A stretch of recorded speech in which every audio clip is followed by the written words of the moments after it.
Welcome to my first low budget Sunday vlog. I'll start by cleaning the house, then later on go to town and purchase some groceries. Let's go.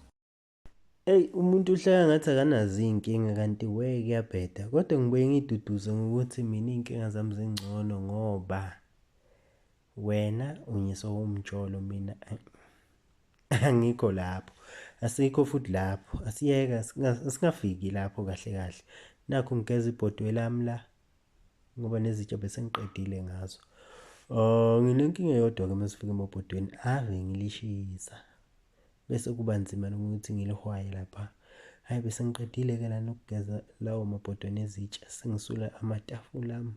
Lona le tafula lincane linele mina phela ngihlala ngedwa nje. Nayo-ke le bread tin engahlali ngisho isinkwa. Kodwa ngiyasola one day omunye usisi uzofika la angilethele ikhekhe. Ngiyolifaka khona la kule bread tin. Yebo yinhle kanjani. Bengenzani la? Before ngigeza izitsha ngithe angcono ngikhiphe lezinyo ngihlezi kunzima. Let's forget about izinyo lami. Ay man, let's play back the video again.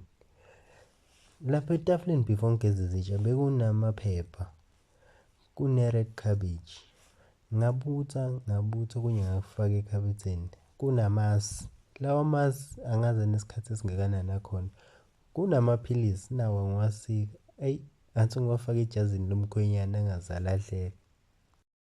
Ulow budget Sunday vlog uchaza ukuthi isikhathi sevideo sizoba sifishane. La bese ngiyokhokha. Angifuni ukunimeshela isikhathi senu. Bese ngiyokhokha ePick n Pay la. Hayibo, izinto zibiza ngempela bafowethu. Ngimangele nje ukuthi lezi zinto ezila zibize u400 rand close to. Let me attach the receipt. Kulungile ke bafowethu. Bye.